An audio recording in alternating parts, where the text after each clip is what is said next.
hosts, Nate Phillips and Brandon Stone. I'm a god, you dull creature. Ladies and gentlemen, what's up? Brandon, it's been a long time. You know what? We haven't even been on the same podcast together since last year. And it's so strange, right? I mean, I've seen you more than we've chatted on this thing. Yeah, man. Right? Yeah. So how was your Christmas and all that? Oh, man, it was great. It was fantastic. Excellent. Get anything really excellent gravitas, something brilliant? Dude, one of my good friends gave me a Mega Man X. I'm not sure who that was, but Really? yeah. Really? I had a friend of mine who read my brain hole, and well, it's true. They read my brain hole, and they got me this badass canvassed poster of Amazing Spider-Man 122, which is the death of Green Goblin for the first time, which was tied to the death of Gwen Stacy in 121, and it really in the words of the Big Lebowski, it's like my rug. It really tied the room together. It makes my comic room just even more badass. So to whoever that guy was, thank you. Well, yeah, I'm sure whoever that was is he welcomes you. Nice. So so anything else that you got that you can think of that was just like, oh man, I wasn't even expecting that. All right, my wife got me a neat little gift. She gave me this couple's like picture frame, and also instead of like having our pictures in it, it has the silhouettes of Cloud and Tifa in it from Final Fantasy VII. Hell yeah. And I was blown away. And it wasn't anything that's like, like it was like, oh hey, I went and bought you this game, or I went and spent all this money on you. It was just a thought and something really cool to put in the game room. Hell yeah. So I got something for Christmas that I think one of our listeners / one of your friends might have got for Christmas as well, your buddy Nick. So Nick, if you're listening, I believe that this year for Christmas I got a decoy octopus, right? Is that what's up? Yeah.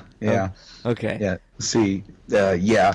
I'm pretty sure Nick has always had decoy octopus. Oh wow. So he's one of those vintage collectors. He is, man. He is. That's awesome. So anyways, to the real deal. Now this Christmas was pretty epic as far as like different neat things that could come to life. And it was great to see the people I got to hang around. I got to get a lot of work done in the house. I know people usually complain, oh, I've got to do housework on my time off. I really enjoy it. I got my, since you were here, Brando, the house is completely different already. Like, the TV is wall-mounted in the living room, and the studio is completely open now, and it's just like a whole different place. It's really nice. Well, that's awesome, man. I can't wait to come back up and see it. Heck yeah. And this morning I got up, and Sarah decided we were going to work a puzzle. The puzzle I got her for Christmas, it's a Legend of Zelda, the Hyrule World Atlas map.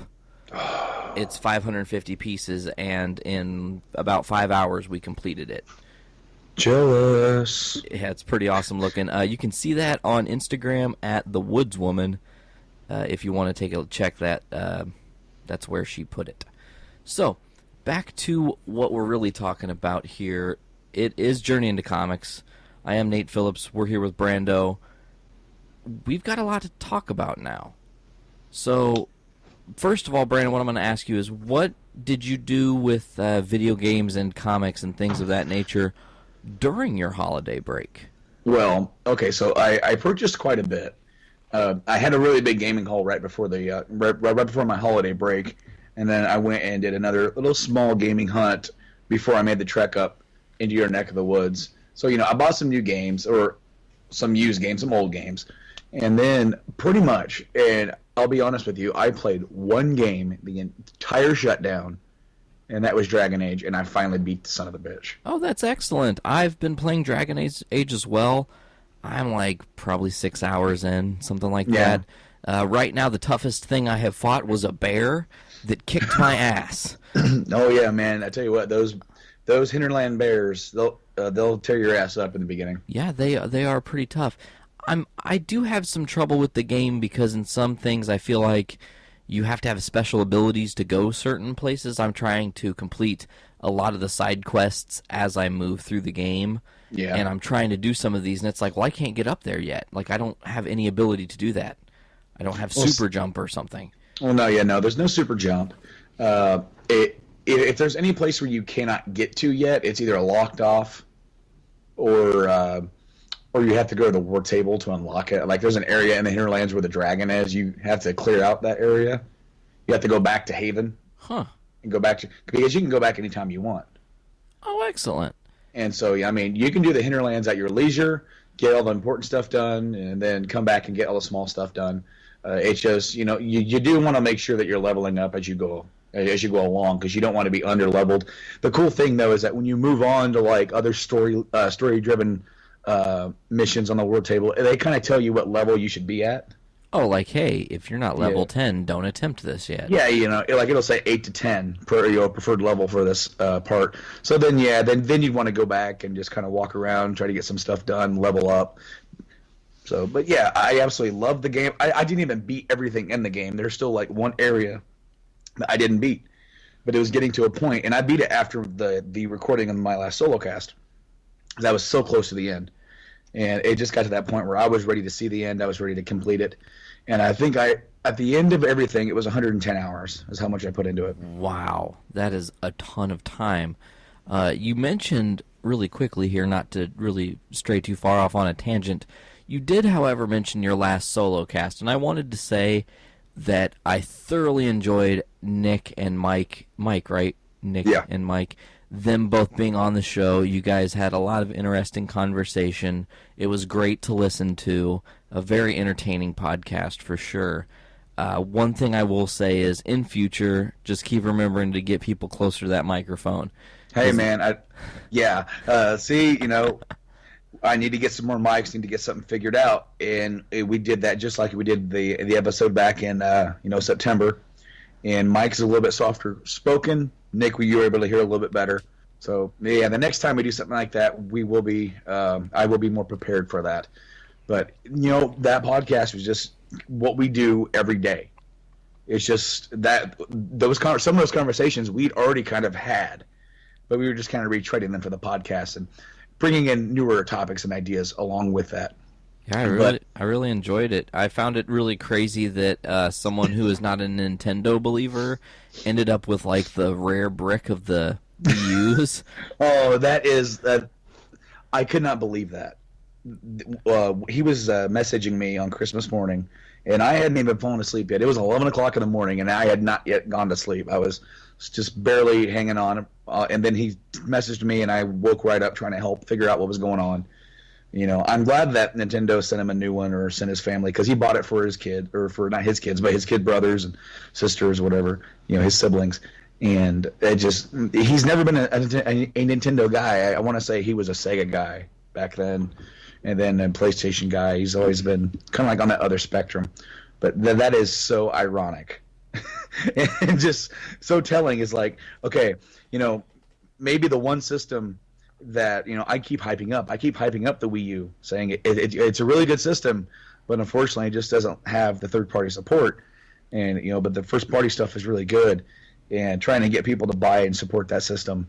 And now I guarantee you, there's no way that he's ever going to buy one of those things. Yeah, that was a victim of circumstance, and I'm sure he'll maybe realize that and see his siblings playing on the Wii U and go, well, shit, this actually is a really cool system. So maybe I'll still get into it. And Mike, I promise you, I've had a Wii U since launch, and I've not, knock on some wood here, but I've not really encountered any major difficulties. Yeah, that was Nick that had the problem. Oh, it was Nick. Yeah, Nick. Okay, sorry, Nick. My fault. Mike has the Legend of Zelda Wii U. Very nice. Anthony, I do believe, has the Wind Waker HD version. Yeah. Yep. So anyways, let's get outlining what this episode's going to be about. Give people a little bit of the cliff notes of what we're going to be talking about today. We will be discussing the Ant-Man trailer. Brandon, I don't know if you saw it, but I have. Mind-blowing, at least to me. We're going to be talking about Daredevil. They've announced when that's going to release.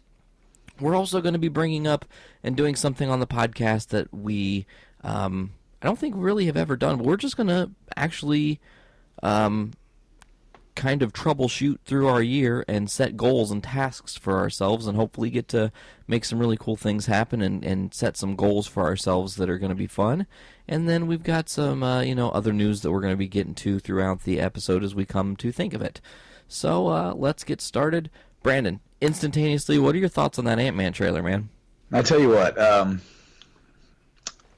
My thoughts on that are that I don't know. It doesn't seem as interesting as some of the other Marvel projects out there coming out. Just to me, as someone who doesn't read all the comics, who is coming into it almost exclusively new. I know nothing about this character. When you, if you're looking at it from a person who just goes to enjoy the films, okay, they're going to be like, "What the hell is Ant-Man?" Now, from that, there's a lot of good and talented people in this film, and I'm just kind of wondering, is this going to be the one where they strike out? Maybe not because it's a bad film, but because of lack of public interest. Well, it's hard to tell. It's weird because there are a lot of Marvel fanboys that have been pining for an Ant-Man movie. I mean, I don't know if you know this or not, Brando, but the Ant-Man movie was actually supposed to come out right after the first Iron Man flick. Really? Initially, yeah, that was their plan. That's how they wanted it to go. And then they kind of reworked their universe and really put a lot of thought into it. And they've planned things out. And it's like, at this point, I have to trust Marvel. They took, and I keep going back to it, and I'm sure people are sick of hearing about it, but they took a D-list team of the Guardians of the Galaxy, and they made one of the most hyper-successful films of all time. It's the modern generation Star Wars, quite honestly. So... go ahead. No, go ahead. No, you go. All right, no, I'll go ahead. Now, see, you said that they reworked their universe. Now, as someone who is somewhat ignorant about some of these storylines and how that, obviously when you go from comic to film, they're going to be changing stuff around and making them different, making them flow better for the story that they want to tell. Now, is this the reason why they change the origin of Ultron? Exactly. It 100% is. See, in the actual Marvel Universe, the birth of Ultron was from Hank Pym. Yeah. Ant-Man, the original. He tried to create Ultron, and it failed miserably. So, see, in the movie, what it seems like they're going to do is Hank Pym, who's Michael Douglas, will have created something that is like that, which maybe won't or will be discussed.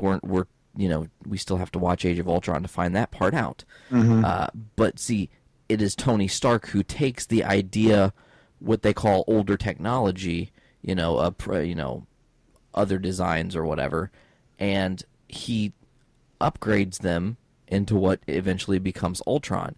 So I think they're going to mention Hank Pym's name. They'll name drop him for sure in Avengers, and it'll have something to do most likely with Tony's father.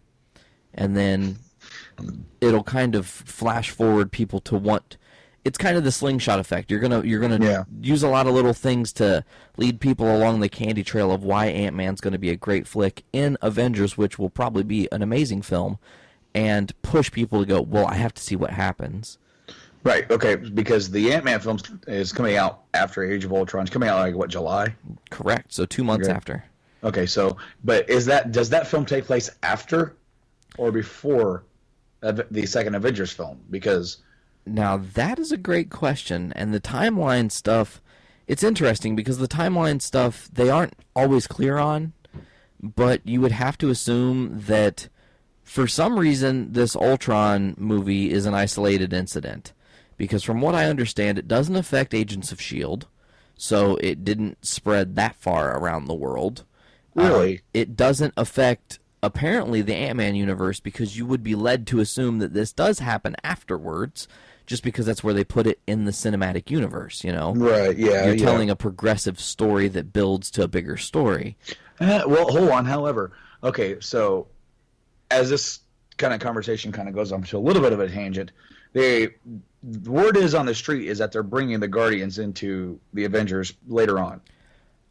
That is not confirmed nor denied, and it's really James Gunn having to do what he has to do. You got to understand that Marvel has really, really, really big plans, And if they just, so to speak, whip it out and just show everybody, like, Well, yeah, see, they don't want to give that away till after they've released the second Guardians film. So they want to kind of dodge that question, and maybe they say yes sometimes, and maybe they say no sometimes, but they're not, guaranteeing you what's going to happen, which is interesting. Okay, because I'm just going to drop this on you. I have now seen Guardians of the Galaxy. Oh, fucking awesome! Finally. And I finally got to watch it over Christmas break, and the timeline of that movie. Okay, the movie starts in '88 and goes 20 years later, right? Correct. So that takes place in 2008. I think isn't it 26 years? I thought it was 20 years. It could be 26. I'm thinking it might be 26, but I'll have to get back to you on that one. Yeah, I mean, well, see, that's just what I thought, because when I first saw that, I'm like, okay, so this takes place in '08, which, when you're talking about releasing the films in an order of the cinematic universe, that would make that movie before, the first Avengers film and all that stuff, if all this stuff does go in the, into a flow of order. Yeah, you're right. So that's going to be something I'm going to have to look into, and we'll get that hammered away. One last thing is that the most important part of this Ant-Man story is we keep talking about Hank Pym, Michael Douglas. Michael Douglas is obviously not going to be a superhero in the Marvel Cinematic Universe.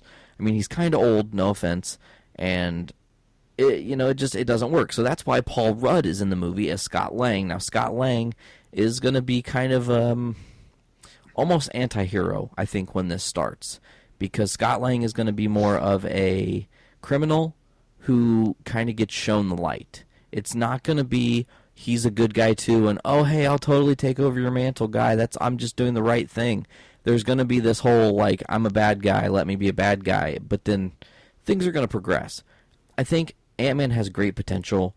I know this is just the first trailer, but we'll see. We just have to see. Okay, and you are correct. It is 26 years later on Guardians. Oh wow, dude, you Googled that shit real quick. Yeah, I mean, I definitely wanted to know. So yeah, I mean, I guess that does put that right along with the other films and timeline. Heck yeah. So, keeping along the Marvel Cinematic Universe, let's go down to the street level. Marvel also announced, big week for Marvel. They had the Ant-Man trailer, and they've released a bunch of concept art for Ant-Man and a bunch of different neat pictures and stuff. One of my favorite is it's tiny little Ant-Man in what seems like a gigantic bathtub. One thing I want to make mention is I believe the Ant-Man movie, because the people who are behind it, you had Edgar Wright originally a part of it, now Peyton Reed. A lot of these guys are comedian guys. I'm feeling that Ant-Man's going to be a heist movie with a lot of comedy, and that the first trailer being kind of serious was to throw people off. That is quite a possibility. I mean, I was wondering how they were going to pull it off, because just as I said, from somebody looking out, from a very deadly serious, dark tone, the Ant-Man film to me would be like, well, what's this movie about? What is it? What's going to happen? How is this character interesting? So if they do throw in like the make it more of a comedic movie, that could probably be a little bit more passing then for people, and they would accept it. Well, who knows? Maybe it's not too late to change the name. Yeah, there you go. That was a nice little quip at the end of the trailer there. So anyways, Marvel also announced this week that they now have a release date for the Daredevil Netflix series. And one thing that I think is just absolutely brilliant about this is, Brando, Daredevil is going to release on April 10th of 2015. The entire first series releases on that day. That's awesome. So you can literally binge watch it the day it comes out, or the day after, whenever you can. Oh yeah, I mean, I'm really excited because I'm a big fan of the Daredevil character, and he's been out of the spotlight for what, 10 years now? Well, I think it's 12, right? Daredevil was 2003. Was it 2003? Yeah, because I think Elektra was 2005. Yeah, okay, yeah, you are right on that. Yeah, so. But yeah, I'm a big fan of the character. I kind of felt like that the original movie definitely had its flaws, and I'm really excited to see what they do going forward. especially like in a in a series format. I feel like so, of course the the cinematic universe from Marvel and everything like that's good. I do feel like that like a lot of characters could be well serviced telling it in a more of a a serial style. Exactly. And according to the people at Marvel, they're not going to be hard pressed to release one every 6 months. Daredevil is going to come out in April, and probably by next April we may or may not have the Jessica Jones series. And then the following April or May or whatever, we may or may not have Luke Cage. They're not trying to rush this. They want this to be done the right way, because you're really enhancing something that takes place a little more scattered when you look at all the different Marvel movies that come out. Okay, yeah. So just fill me in. Is this Daredevil? Is this just going to be one straight series going through? And they're not going to have multiple seasons of it? It's just going to be one and done? Now, that is something that a lot of people are curious about. Will there be a second season of Daredevil? Will there be a second series of any of these things? People think that maybe they'll do all the single series for Luke Cage, Jessica Jones, Iron Fist, and Daredevil, and then do a second series where it's the Defenders, because that's the street team they're trying to build in the Netflix world. So you'll have the Defenders, then you'll have the Avengers, then you'll have the Guardians, three different leveled teams, street, more city and universe wide, and then even on the even larger scale of the Guardians. Who knows? Maybe we get all three of these together in the Infinity War. I'm not really sure how they're going to do that. Yeah, no, I mean, they're definitely doing a really good job of keeping all their ducks in a row, but I mean, as you said, it's going to be interesting to see how they pull everything together if they decide to do that. Yeah. So have you got started on Shadows of Mordor yet? I have not. See, what I did is that after I got done with Dragon Age, I went ahead and went into Rise Son of Rome, because I already put a couple hours into that. Oh yeah, good call. And so, I put 2 hours in, and I was already a quarter of the way done with the game. And so I think I beat it in like five more hours. So I'm completely done with Rise, and I beat it in 2 sittings. Wow, that's kind of frustrating. Well, I mean, no, I mean, it was a good game, but I think I wouldn't own it at full price. Let's put it that way. I did get a good deal on it on Black Friday, and I picked it up then. But the story got good towards the end. It was really good and gripping. However, the gameplay different, but it kind of reminds you of these kind of single-tracked linear style, like a God of War, where you end up fighting like the same enemy types over and over, and you just got to get past them. Got to get past them. So it does get a little trying, to where you're getting tired of doing like the same repetitive motions. Totally understand that. It's there was an older Wii game that kind of had that boring repetition, and I don't know if you even own this game, know of this game, played this game, but No More Heroes? No More Heroes. I don't own it, but I have played it. They actually released that. I believe they also released that on the PSN when they came out with their Move controller. Yeah, I do believe No More Heroes 2 also came out on PS3. I think I own it on PS3 as well, actually. Yeah. No, I don't own that yet, but yes, I do know what you're talking about. It is kind of like the same, repetitive thing. Rise, I tell you what, Rise is probably one of the best looking games I own. They did a really damn good job with the graphics on that game. It being so short, it was a launch game for the Xbox One, and it's a pretty decent game. If you have an Xbox One, if you haven't played it and thought about it, I would rent it. And then you could sit down, you could beat it in a weekend when you get time. I just ended up having extra time, and I was playing it, and I was like, I'm getting kind of tired of the game. I'm going to turn it off for a while. And then I realized I only have 2 more acts to go. So I'm like, all right, let's just push through and beat it.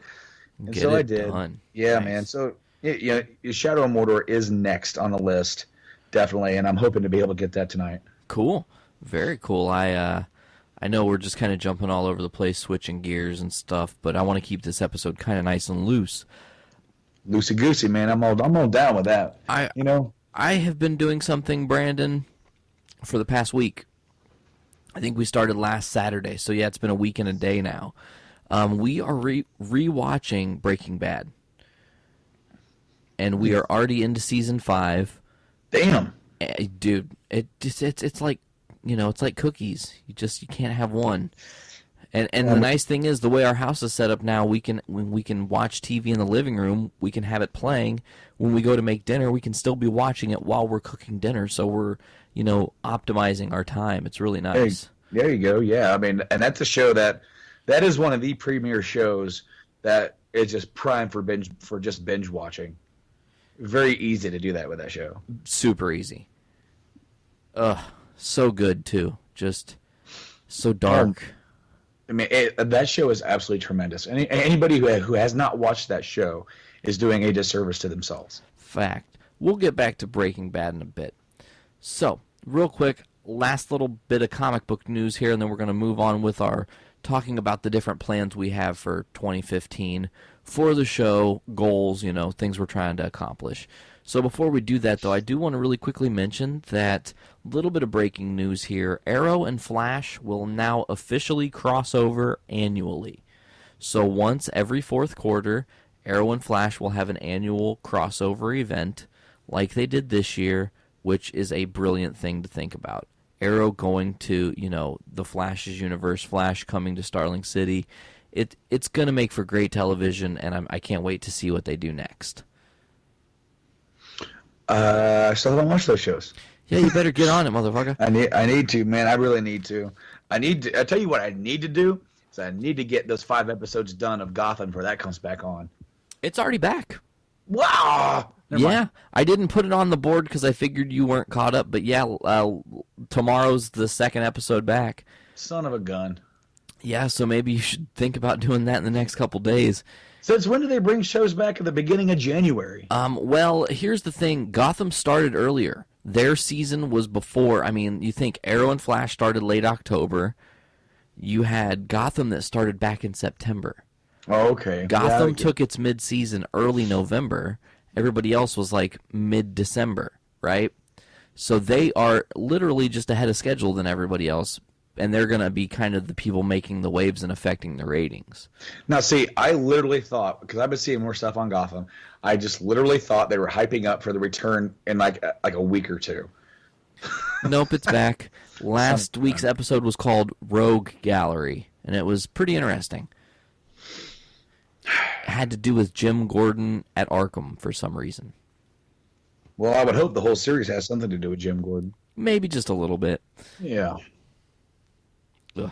So, anyways, let's get down to it. Brando, let's discuss what we want to do this year. I'll let you start, man. What are your things that you want to see this podcast? Where do we want to go? Where do we want to take this thing? Dude, I tell you what. Okay, we are a hodgepodge of a podcast. We talk about pretty much anything, nerdy at all. Games, comics, TV shows, films, anything.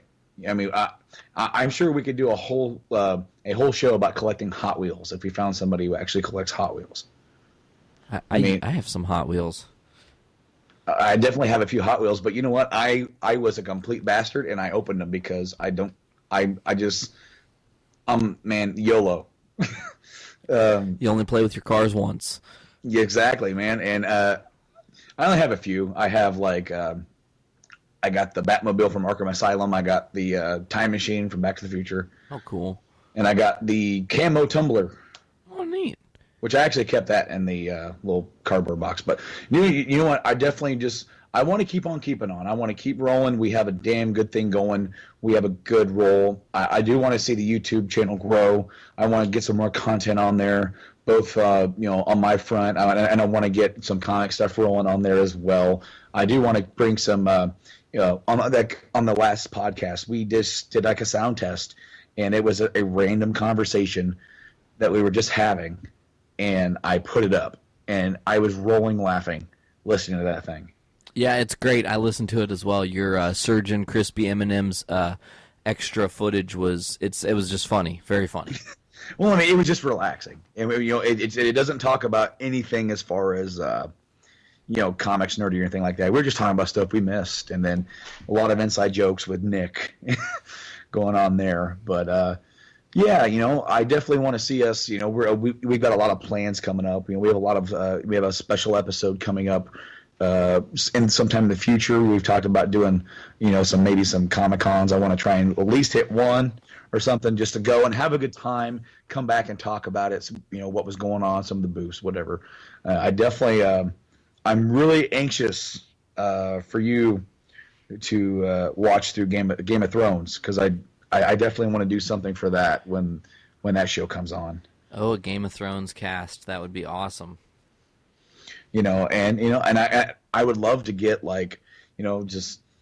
I think it'd be really cool to get a lot of the people who have been on the show, get them all together and have just a big party cast kind of thing. I like that. Yeah. I think it'd probably be very disorganized, but if we could try to keep it organized, I think it'd be neat, because you'd have a lot of just different people. It would have to kind of be like Comic Book Men, we're all just sitting around a table, and somebody's going to say something and the next person's going to comment on it, and the next and just kind of roll with it and be free flowing. I think it could work really well. I think we've got a good array of people that have been on the show, and we will continue to have a good array of people that are going to be on this show, whether it's in Brando's solo cast or my solo cast, or when we're here together. Hopefully this year we can actually get some real guests. People fall off, people are flaky, and I just want to get some people who, we're going to hopefully be doing these Comic-Cons. Maybe we can get some people to actually commit to coming on and talking about their art and their craft. It could be a lot of fun. Yeah, man. Brandon, yeah. I really want to do a Metallicast where we get people like my buddy Rick is a huge Metallica fan. Anybody else? Me and you. I mean, come on now. We started the band with them as our, largest overarching influence. Oh, I know, man. I would love to do just like a retrospective. Their careers are definitely not over, but we're in the limelight now, and it's they're twilighting into their final days. Let's just talk about how awesome they are. Yeah, my buddy Nick is a huge Metallica fan, so it'd be really cool to get him on as well and talk about it. See, the thing is that Metallica is a band that just spans across generations now. And they're also a very polarizing band, because each album they do sounds different. I mean, throughout the ages, whether you were in the 80s, the end of the 90s, and in modern times, and every album they do definitely grows and sounds different with how they grow and change as people. Some people like that, some people don't, but I really respect that with bands, instead of just doing the same album over and over and over again. And all due respect to Slayer, that's what I hear when I hear Slayer. Yeah, a lot of times. And that can even be said with Anthrax at some point. A lot of their songs do have a lot of similar style to them, until they started to kind of mix it up, bringing in Flava Flav and all that. I tell you what, man, their newer albums are good. Really? I think they have a newer one out, but the one I listened to that just floored me was Worship Music. Huh.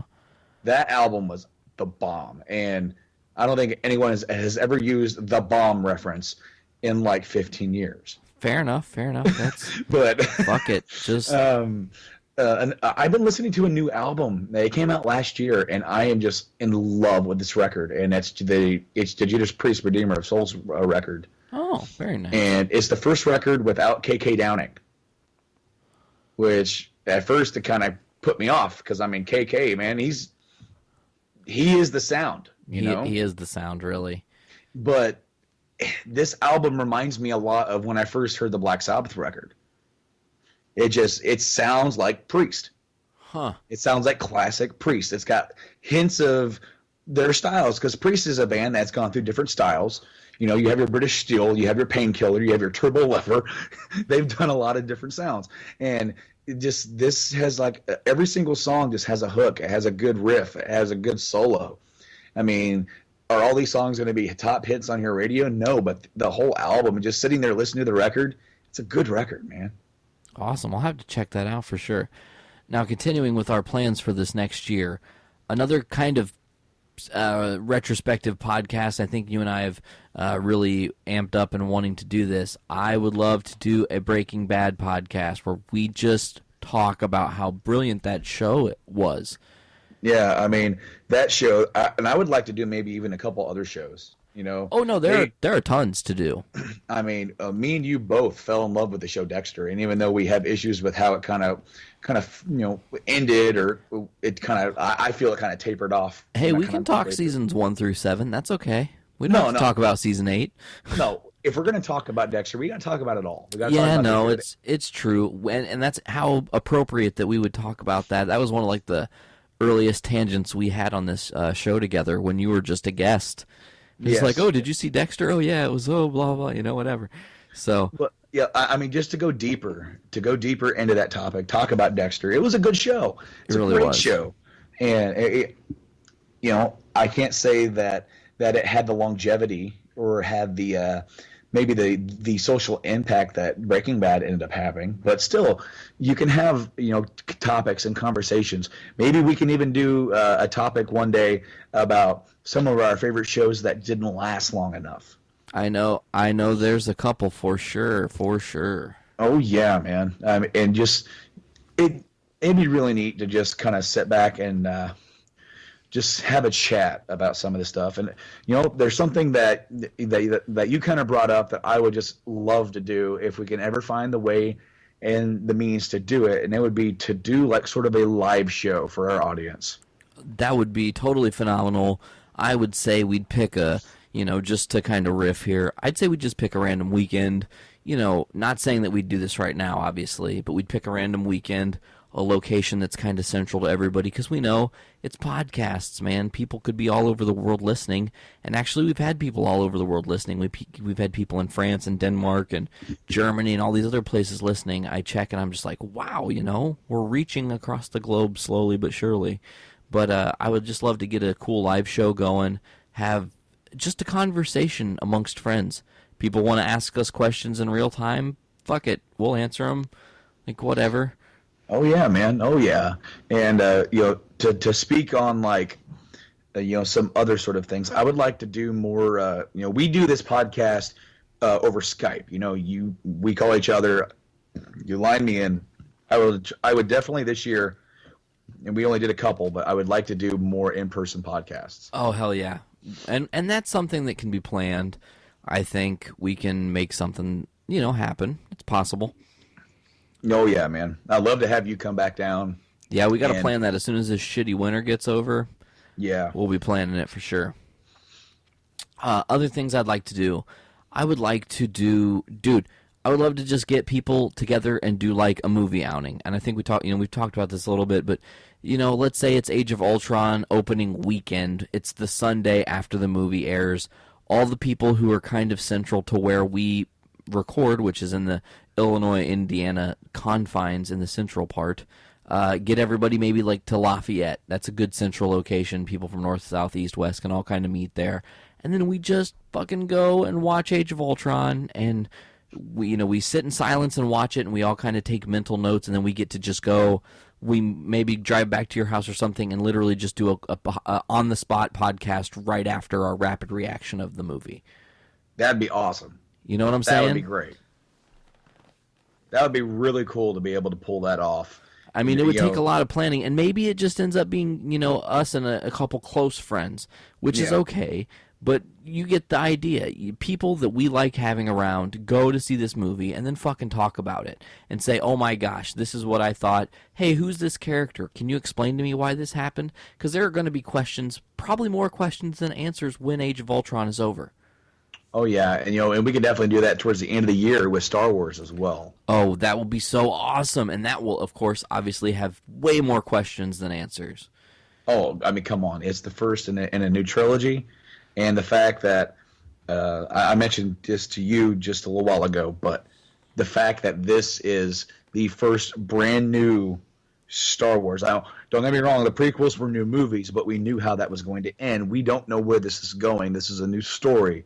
This is new. This is uncharted water, like waters. This is like this is like going to the theater for the in a way for the first time all over again. And experiencing the Star Wars universe for the most freshest of minds, and I am just so excited for that because I can't even remember the first time that I actually sat down and watched the first Star Wars trilogy. I can't remember it.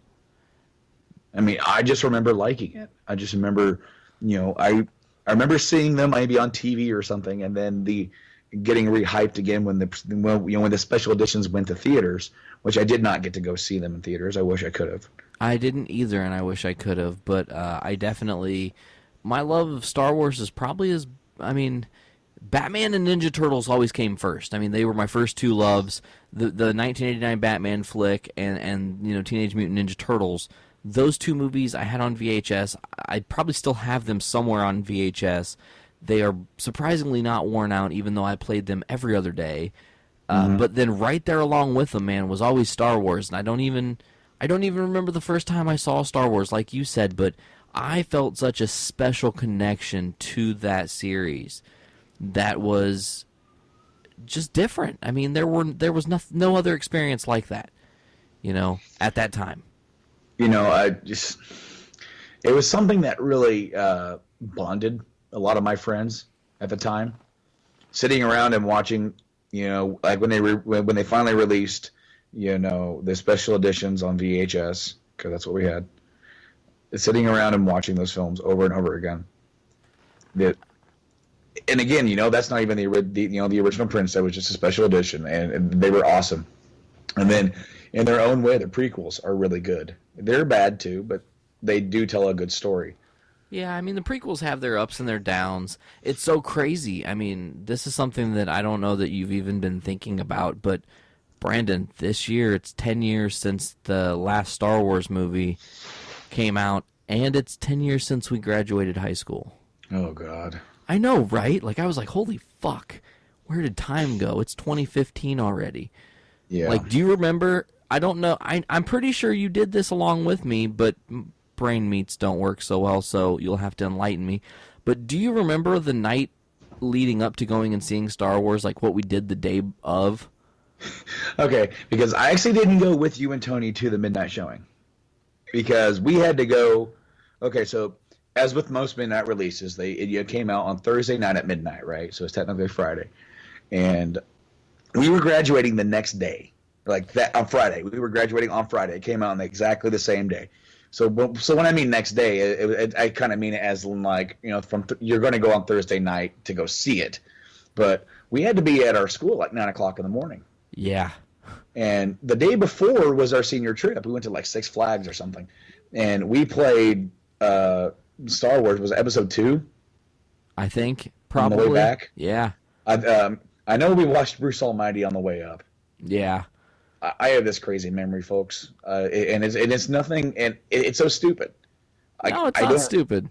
I don't remember anything real, like anything worth remembering. I don't remember, but I can definitely remember that we watched Bruce Almighty on the way up and Star Wars Episode 2 on the way back down, and that was the second time that was only the second time I ever saw like Episode 2. Yeah, I mean, I saw that movie several times in theaters because I was like kind of shocked because it wasn't bad. It was not bad. And it was actually, I mean, the first two of the trilogy, prequel trilogy, the first two were pretty good. Revenge of the Sith was not as good because you knew what was coming. You knew how it had to end. You knew what was going to be set up. So you knew somehow they were going to be doing certain scenes that in your mind you could play out 100 billion times, Yes, I will say this.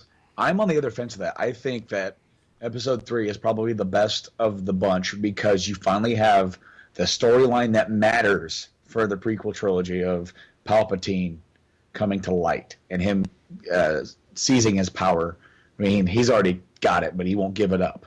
And you get to see him finally turning that corner as far as, deceiving the world or the entire galaxy. He's finally letting that go, and he's bringing in who is going to be his ultimate apprentice, and that's Anakin. I absolutely love that. And there's a YouTuber that I watch. His name is Arshian Gaia. And he sat down and he did a rumination. He sits down and talks about and kind of reviews the movies, right? And just talks about them as far as like going into detail, the minutia of the Star Wars details. Hell yeah. He goes into that. And I mean, you're talking like videos that are like almost, some of them are I think 2 hours long. Oh, jeez. and they're just amazing to watch because he's read the books, which go into more detail. He knows all about the extended universe, which some of that is no longer canon, but it's just he breaks it down like I've never heard anyone break it down, and made me think of the prequel trilogy in a completely different light. And that has renewed my vigor and my love of Star Wars. It never truly went away because I love the original trilogy. I like the prequel trilogy. I was excited for Episode 7. Now it's like I'm counting down the days. I cannot wait to see what they throw at us for Episode 7. I cannot wait to see this new cast. I cannot wait to see what they do with the old cast. It's brand new, man. Brand new. It's going to be excellent. So I've got a question, and I need to do a date check real quick and make sure my number is correct here. I've got a question for you, Brando. Let me find it. I can't. Cell phones suck, folks. Honestly, they suck. There it is. Okay. And then we go there. Brandon, do you know what Thursday is? This coming Thursday. Yeah, this coming Thursday. What is this Thursday? Are we talking about the actual date, or is there something of significance going on the 15th? There is something on the 15th that matters. And you probably know, and I'm going to go ahead and tell you, but dude, Journey into Comics turns 1. 1 whole year. We've been doing this thing. It's so crazy, you know. I started on this literal journey into comics last year, you know, just as an outlet to talk about comic books, and then when you came on, this thing took on a whole nother light, and it's been a lot more enjoyable to have you as a part of this. So we're turning 1, dude. How exciting. Dude, it's awesome. And guess what I got us for our turning 1? Uh-oh, what'd you get? A banner that has our shit on it so we can take it to cons and people can see us. Oh, that's cool. So our banner is officially sitting right next to me right now. Yeah, dude. I know that you had talked about potentially getting one of those, and I had no idea that you'd already got it. Yeah, man. Gotta take care of it. Make it happen. Hell yeah. Make it happen, Captain. Dude, well, there was a piece of art hanging in your house for Journey into Comics that you showed me the last time I was up. Oh yeah, Sarah's sister Sandy made us. It's our what we put for when we post our episodes, the Journey into Comics logo thing with our names down low. She blew it up and framed it and shit. Yeah, and dude, I saw that. And I have it hanging on the outside above the door into the comics room because you know, it is the comics room. Yeah, man, that was completely awesome. I want to thank her a lot for that. That looked cool. Yeah, it looks super cool. It's so strange, man. I always think I sit here and I'm like, you know, people must think I'm so weird. They come to my house. You know, most people have a living room, a guest room, a dining room. We've got a fucking studio and a lobby and a comic book room, you know? Well, you know, it's like every time that someone comes over to my house that has not yet been, and they know I have a game room, they all want to see it. That's exactly how it is with this room too. Well, can I see? Will you show off the collection? Well, of course. Yeah. Yes. When Nick first came down, I think he said something, and I'm paraphrasing. I think this is the most single collection of nerdy things I've ever seen in one room, and that cannot be true. But for what probably, I mean, it is amassing, and I'm running out of room.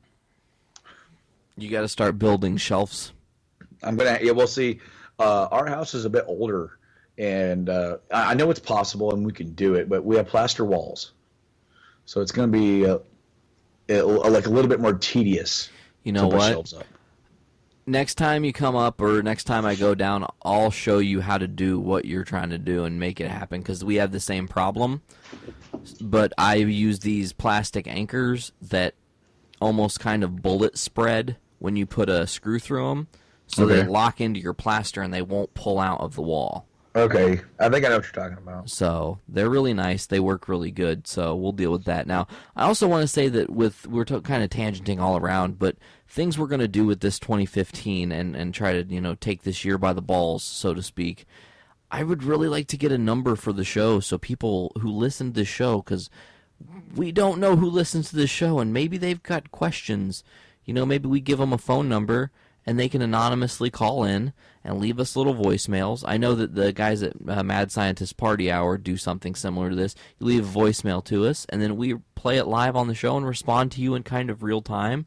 And then hopefully, whatever you ask us, your questions will be answered. Dude, that sounds awesome. Yeah. I know we were going to hopefully be doing the Civil War debate, folks. We're trying to get more people to give us questions and different topics to discuss. Me and Brandon are also still trying to hammer out some of the minutia, some of the details of how we want to do this. Maybe we're going to have a moderator. Maybe we won't. We're not sure. Yeah, man. I really want this to come off as well done. It's going to be its own special episode. Like, we're going to be talking about everything Civil War in that episode. It's going to be a standalone. So, I definitely want it to be as good as it can be. I know that we said it was going to be a few weeks ago. Unfortunately, I kind of got ill. I got sick and could barely talk. And so, I think that's kind of worked out to our advantage, though, because you kind of got to shine. I got to shine a little bit. We got to have a really fun. I loved the holiday bullshit episode, dude. Yeah, I did too. It was so funny. I forgot all about it.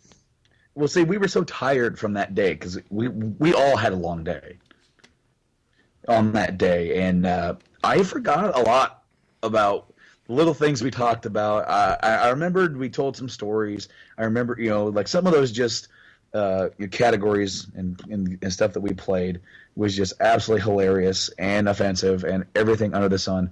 It was so fun. We need to do something like that again. Yeah, I think we should do a couple times a year. We'll have a Cards Against Humanity episode now. I think it was kind of successful. It won't necessarily be holiday bullshit, obviously, but we can, maybe it's themed, maybe it's random. We don't care. It wasn't really. It was never our intention or our plan to use that for around Christmas time. When we recorded it, it was just, hey, we have this time. We're here together. Let's record this thing. Us just having fun playing Cards Against Humanity, and then whenever we think we can use it, we'll use it. And it just so happened a lot of different things were religious or biblical or whatever, And yeah, like Christmas and elves. It was just, when I was listening back to it, I was like, this is a lot of, it seems themed, but it wasn't intended to be that way. Right? That was just intended to be like a timeless episode, something an extra, because, life happens. I got sick, and I couldn't do a show. And I thank you for stepping up and doing a couple shows by yourself, and and then letting me kind of come back, and I gave you a little bit of a time off because I was trying to get my solo cast with my buds down and everything, and get that kind of hammered out, and originally I was going to put that up as 2 episodes, but just just throw it up as a kind of a longer solo cast, because if anyone's listening to this and this is their first show. Every other week, me and Nate kind of take like a week off, and then we rotate and we do a solo cast just to give like you guys about 40 minutes to about an hour of just some extra podcast content and just us talking whatever tickles our fancy. And sometimes, hey, maybe we'll have some guests on and we'll have a little bit of an offshoot conversation with somebody else. Yeah, I mean, and another purpose for the solo cast is Brandon's got people you've got a bunch of subscribers on our YouTube. And, hey man, it's growing. I mean, and I love it. But if they want to listen to you talk more, that's a good place. The Brando cast. Now, hopefully they come and they listen to a one of our normal shows, and then maybe they check out a Nate cast or whatever, because it's all we want. We just want people to listen. It's not like we're trying to solicit anything. We're not asking for people's money. It's quite the opposite. We just want people to fucking sit back in their pajamas, in their fucking, they could be naked, I don't care, whatever. However you choose to listen to us, if you're driving in the car or if you're, traveling from work. I know my buddy Tim listens to us through his sync on his Ford. I don't even know what kind of vehicle he has, but he drives a Ford. It's got the Ford sync, so he just plays it through Bluetooth, through his car as he's driving home. And, dude, that's getting more popular with people now, is just listening to podcasts while they're driving. Yeah, and it's so strange. We did this podcast thing just because we thought it was going to be fun, and now it's kind of like people are starting to go, oh, podcasts are a thing now. I'm just like, oh, well, we were right place, right time, I guess. But Yeah. I mean, when you started it up, podcasting is something that I've wanted to do for about a year before I was even on your show or this show, and for the first time. And I just didn't know the know-how. I didn't have the equipment, and then you did it, and then I'm like, oh, that bastard stole my idea. And I listened to it, I liked it, and I was one of the few people who was actually giving you feedback when you first started, and kind of like telling you my opinion, and then you just asked me to be on, and I'm like, well, okay. Well, yeah. Lord knows I needed your opinion, man. Well, hey, man, you know what? And we need other people's opinions as well. This show is going to grow. The longer we do this show, the more audience that we're going to find. And it's all just about us doing what we want to do, us talking about what we would talk about anyway if we were together. Exactly. It's all that this is. And the fact is, the reason why I created the YouTube, because I was wanting to do YouTube videos as well, just for myself. But if I'm on the podcast talking about my games, we can do something as an offshoot. It just, they can go to the YouTube channel, look at my games, and when you start making videos, if you can, they can see your videos, so people can come and see video games, comics, whatever, and then it can all just be under this big umbrella where we're just talking about the stuff that we do and that interests us. Yeah, man. I would love to make movies and videos. I just need a better camera source because, I have got the iPad and it records in decent quality, but, man, your camera just has such great quality. I want to keep a standard, I do. I totally get that. I totally get that. See, the thing is that I was using my webcam at the time, and it had a good quality. Then I just started using the 6D, and it's almost like I don't want to go back. Well, it looks great. The YouTube videos you've been putting out have been a lot of fun. I definitely advise anybody who hasn't checked them out, if you like anything about video games, definitely check out the YouTube channel. Brandon has a lot of fun on there. And I like how you just mix it up, man, and your videos are very to the point, and you have really good points, and it's great to listen to. Yeah, I got a new one coming out. By the time that this comes up, it should already be uploaded, or they'll be uploaded by the same time. So it's my December pickups. It's a long video. It's 27 minutes. And actually, the one drawback of shooting with the 6D is that when you start going too long, it seems like it turns itself off. What? Because this is the second time that I've been shooting. Okay, I've shot with a 6D for a couple of months now. And this is the second time where I've lost footage. That sucks. And thankfully, and I edit my videos, so I was able to make it seem like you're not missing anything. But I think there's at least one or two games that I talk about that I just don't have footage for. Like, because when the other file, when it came back on, because I got up to check to see if it was still recording, and I guess it hadn't been, but when it's just me and myself, doing that by, just like in the game room, sometimes I guess I don't realize how much it did miss. So I didn't go back and start talking about the game I was talking about before. And so I did lose. And it's funny because in each video, it seems like I either forget to put a game in or I lose footage. So eventually I'm going to have a video full of, like a full video full of games that never got talked about. Call them the lost games, yeah. So, that's kind of funny. Your games were there, and then... And it's gone. They disappeared forever. Yep, they were gone forever. But, yeah, it's a learning process, too, because when you get into YouTube... I'm not doing this, we're not doing this to become big stars, to get a lot of money. That's not why I'm trying to do anything on that. Because I do this in my spare time, and it's a hobby. That's why there's not videos every week.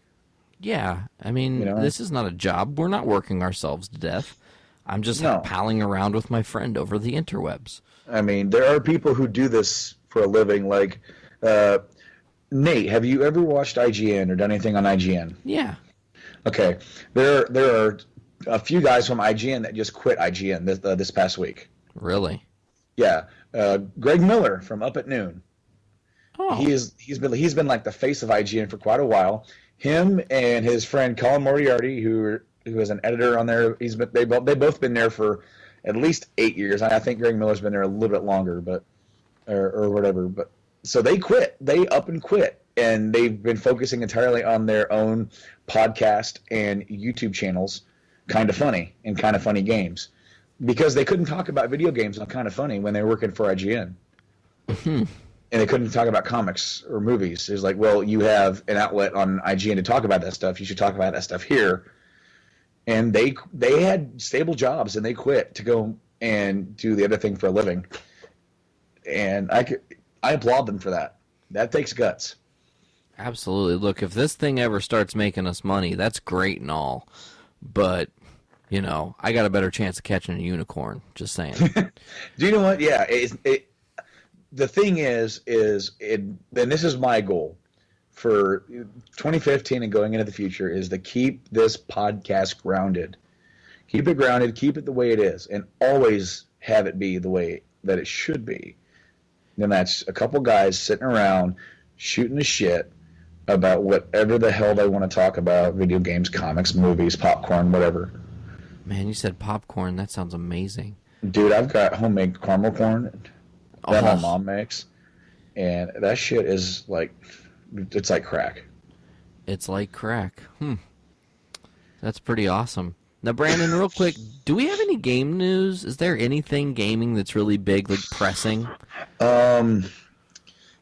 The beginning of the year is definitely a lull for game news and for like game releases. There's not much coming out. They are re-releasing the Resident Evil GameCube remake on PS4, PS3, and Xbox.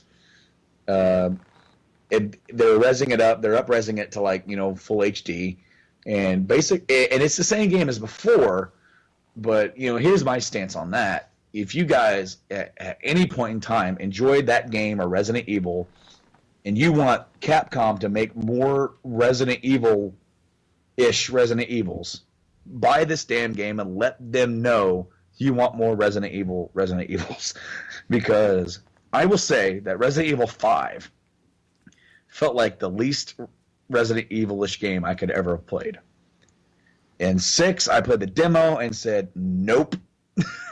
I don't even know the story. I know nothing about what happens in that game, but the gameplay was atrocious. Ugh. I want a Resident Evil game, damn it. And Revelations was close. I hear Revelations 2 is going to be episodic, which I'm not really a big fan of that. But you know, maybe if they see enough people buying this damn game, maybe they'll do a full, you know, current generation PS4, Xbox One, PC remake of Resident Evil 2, and that would be awesome. Oh God! But as far as gaming news, it's a little slow right now. You know, we got one of the first big titles coming out is The Order, and that's coming out in February. You know, there were people saying that looked horrible when it first first got shown, and there are people saying it looks a lot better now. I'm not sure if I'm going to jump into that right away. And you know, there's a lot of games coming out this year, and I can't even remember them all. And I remember, I think it was on one of my first shows on here that I actually listed like all the games that were coming out for 2015. And the one that I have pre-ordered and the one I cannot wait for the most first is, I think, Batman Arkham Knight. What Arkham Knight do you have pre-ordered? I had the limited. I didn't get the Batmobile edition because they were already sold out. Yeah, I know. I got the limited as well, so that's cool. Now, there was a spoiler, I guess, for the limited edition. I guess on the statue, there's a spoiler on the statue. Is this something I need to look up right now? Is it obvious or? See, I don't know if I even want to mention it. I just know that I saw it on IGN, and I started reading it, and I'm sure that you're the same way when you like, oh, well, how bad can it be? And then you start reading it, and you go, no, I didn't read that. You know, it's sort of the same thing. There's not really a whole lot of news. I do know that the PS4 launch in China has been put off indefinitely. The Xbox One has sold over 10 million units now, and it beat out the PS4 at least in November for the first time. So, I mean, there's that. The Xbox One was also a lot cheaper for that time. They really dropped down the price. And We had the whole thing with Lizard Squad that got me angry. Yeah, dude, you flip shit. I don't think I've ever heard you cuss that much. And it was like 9 in the morning because I was like, I put it on to get ready for work and shit, and you're like, fucking fuck you. I was like, whoa, Brandon, language. Yeah, I know, man. Nick really made me laugh about that, telling me I kind of reminded him if Mr. Rogers just lost his shit. That really made me laugh. But I'm really excited. There's some speculation that some of the bigger titles that are supposed to be coming out at the end of the year may not actually come out this year, like Uncharted or Zelda. And Zelda better fucking come out this year. I agree, and I think they need it to. I really do think that they need it to come out because it's going to be the biggest titles towards the end of the year. Absolutely. And so, I guess there was some stuff at CES, but nothing really worth mentioning as far as gaming goes. I mean, I finally have some time to catch up on some of my backlog. So I'm trying to find this major spoiler thing, bro. I am too. I mean, people who are listening to this, we are like trying to find this damn thing. We're trying to bring you news. Damn it. Yeah. And did you know that Taken 3 is now out? Really? Apparently. Okay, so I saw the trailer for Taken 3, and I want to go on record. I haven't seen Taken 2. I love the first one, but the second one is lauded as being just kind of ridiculous. I don't know if that's the case. Again, I haven't seen it, so I can't judge. But I saw the trailer, and it goes, "This time they take what he can't get back." I'm like, oh no. Oh no. It sounded like an old cheesy 80s 90s thing, and I hope it's the last one. Let's put it that way. Now the PlayStation TV price has been slashed. Yeah, I saw that. I've heard mixed reviews on it. It's basically what the PlayStation TV is. It's a PlayStation Vita that plugs into your television. It doesn't have a touchscreen. You can use a DualShock 3 or a DualShock 4 on it. You can put any of your PS Vita games in it, and it'll support most of them. Some of the more heavy touchscreen stuff does not work on that device. But you can watch Netflix, and you can download any PSP games that you bought on the network, or PS1 Classics will also work on it as well. Excuse me. My Burger King's coming back up on me. It happens. We're about to go eat dinner too, so that's going to be exciting. I mean, apparently the price has been slashed for just the console, nothing else. It's $80, and with the DualShock 3 bundle, which I believe it comes with the system, a controller, and I believe a memory card, has been now reduced. It was $140, now it's $100. And that's a pretty cool thing to have, because it does do remote play. Like, Nate, you have your PS4 in your bedroom. You can have your PS TV in your living room, and you can play your PS4 from your bedroom in your living room without moving it. That's pretty cool. But there is going to be probably a little bit of lag. Hopefully a direct connect can happen. I've tried it out, and it works okay. So as that kind of goes along, I think PlayStation Now will eventually come to this as well. Oh, that's another big news. Something I forgot about.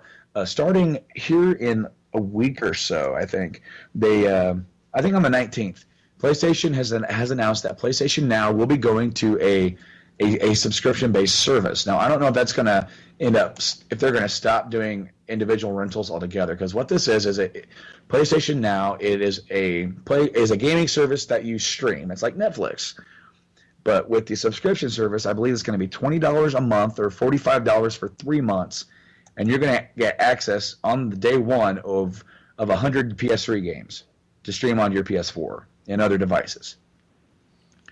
And I'm trying to find that article now that lists like how many like what the games are, because I remember seeing like The Last of Us and Uncharted. I think Arkham City was on there, and just if you missed anything on the PS3, like this could be a good deal. They're going to put PS1 classics and PS2 games on there as well, and they're going to be adding games to this. I assume that they're also going to be taking games off of it, depending on popularity, to make room for other things. But yeah, that was something that it's not really appealing to me as a collector. I have pretty much everything that I want to play, or if I need to go buy it, I can go buy it. I have the means to play it. But for gamers who don't collect, and they kind of like over time, they kind of like they trade out the old, they bring in the new, and they say, oh, man, I wish I could have played that game, and I just don't have that system anymore. This could be a way to do it in a convenient way. Now, I don't know how well this is going to... You have to have internet to use it, of course, right? So, what? Breaking news. I found the spoiler. Okay, I'll let you go ahead and report on it. I gave up. Oh, okay, you gave up. Okay, well, back to the Arkham Knight statue. And this statue looks awesome, by the way. Looks fucking dope. It does.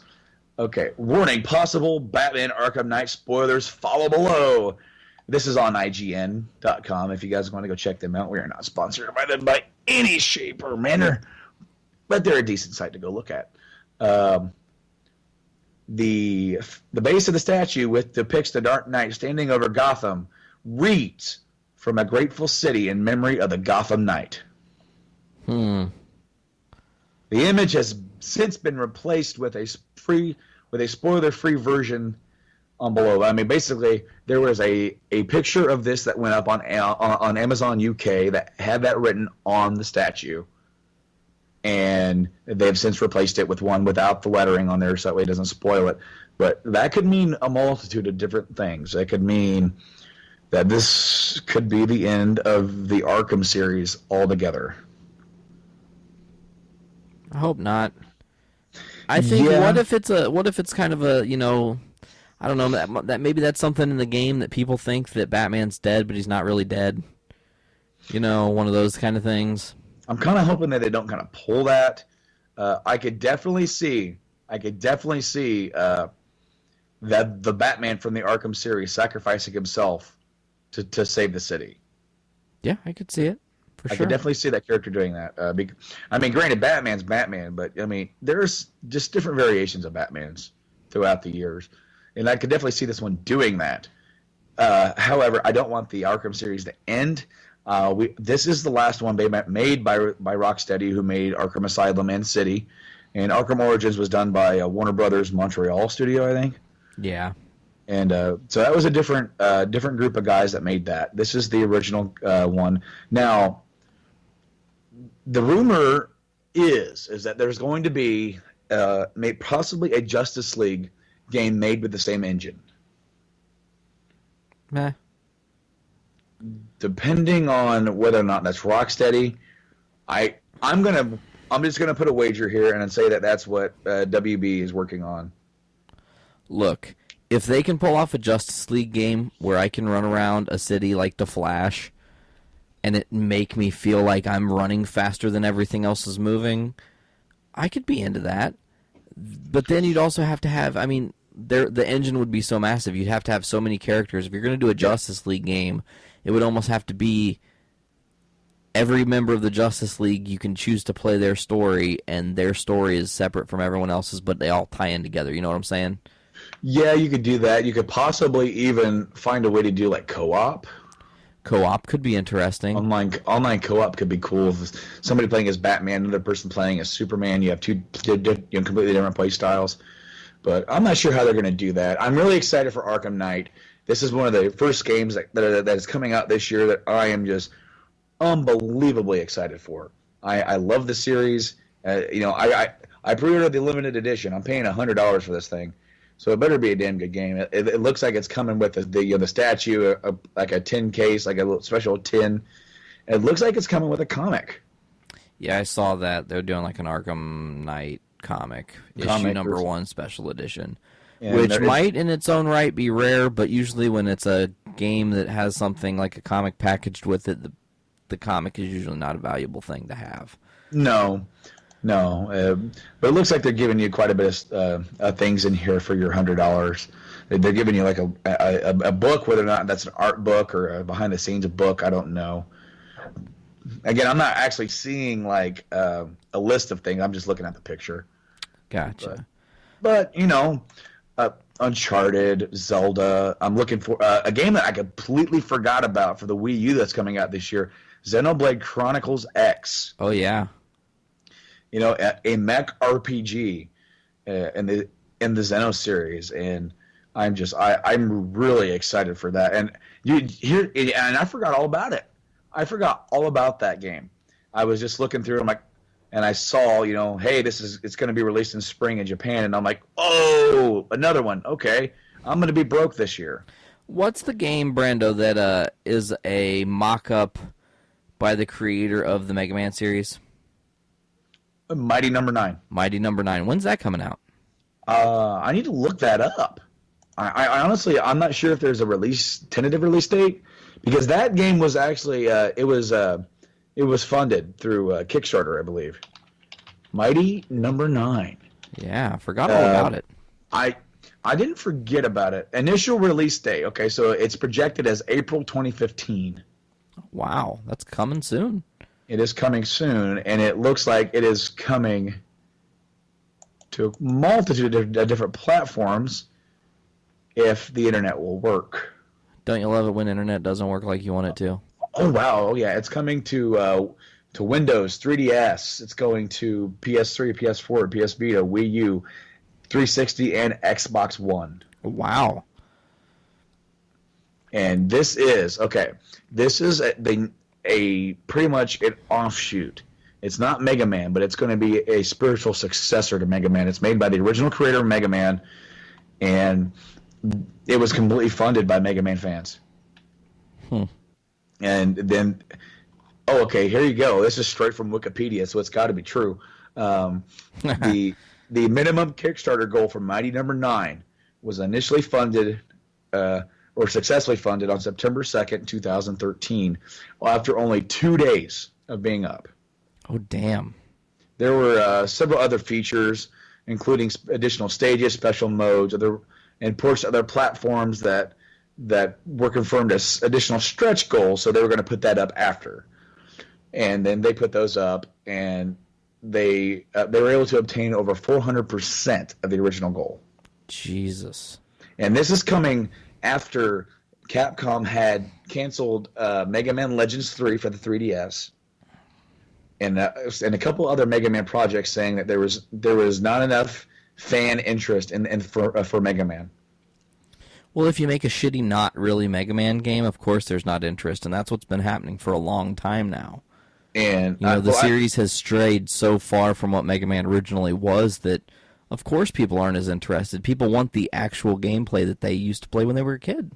Well, see, and the best Mega Man games that have come out have been Mega Man 9 and 10, and those are awesome. Absolutely, those are really awesome. And with as poor shape as Capcom is in, you would think that they should be able to see that there is a market for Mega Man. And they own that property. They can use it. They can make a damn good Mega Man game. And just like they can make a damn good Resident Evil game. And it makes me wonder, what is their long-term future going to be as a company? Not very long-term. Right? I mean, at some point in the mid-2000s, they were like changing their little strategy, because action games sold in North America, right? That was the big thing. That's why they changed the Resident Evil genre up. They made it more action based.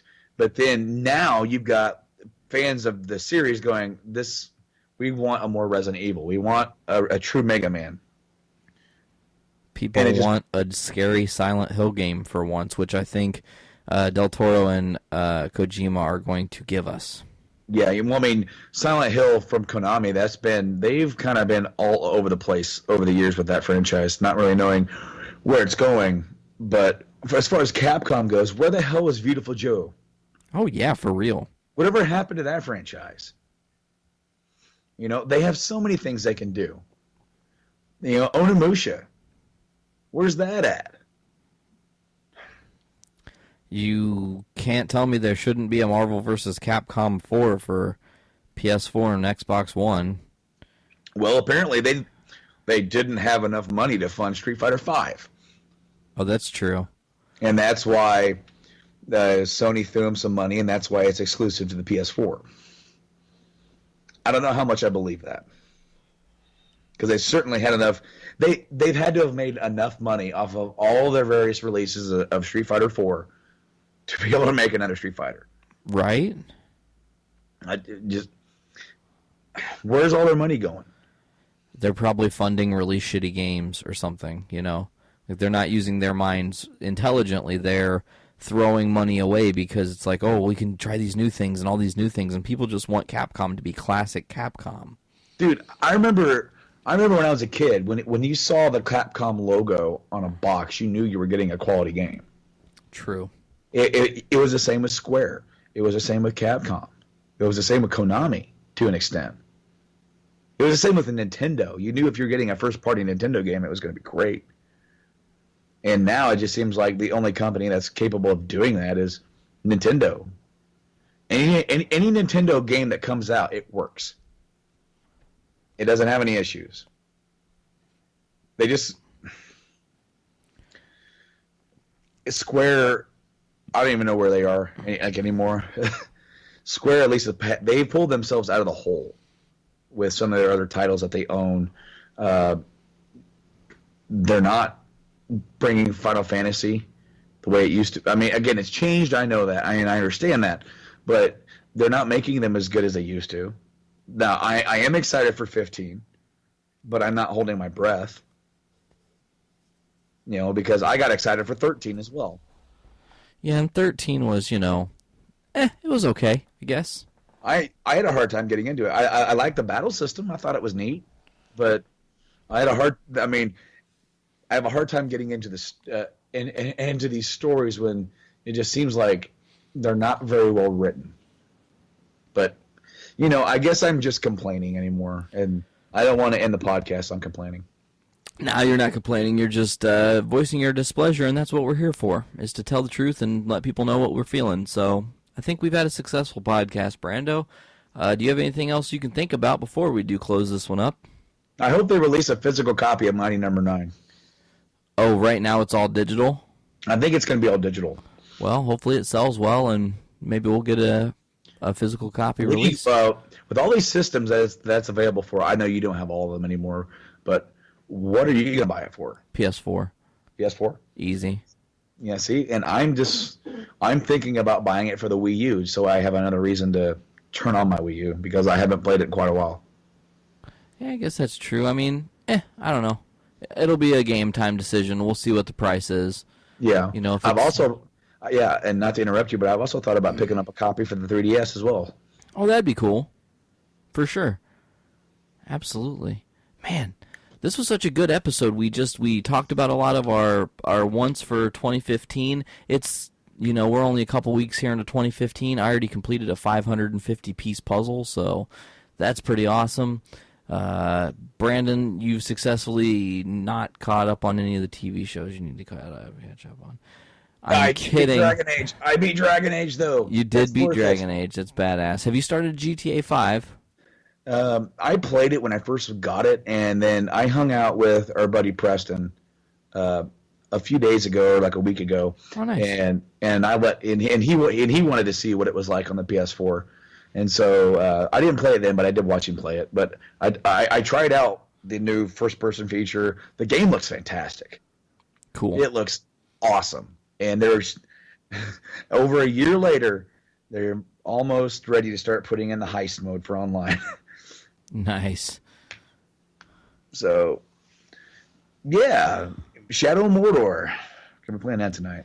Excellent, folks. So if you don't already, check us out on Instagram at Journey Into Comics. Make sure to check us out on Facebook at Journey Into Comics Podcast. And always on YouTube at Journey Into Comics, and anywhere else that we can be found. If you want our email, you know how to get a hold of us. There are a multitude of ways, but make sure you're subscribing and checking out all of our things that we are doing. We want to stay connected with you folks and entertain you when your day is boring, because we know that sometimes life is boring and slow. So other than that, Brando, do you got anything else, bro? Keep it real. All right, guys, this was Journey into Comics. I'm Nate Phillips. I am your illustrious co-host, Brando. And until next time. Peace.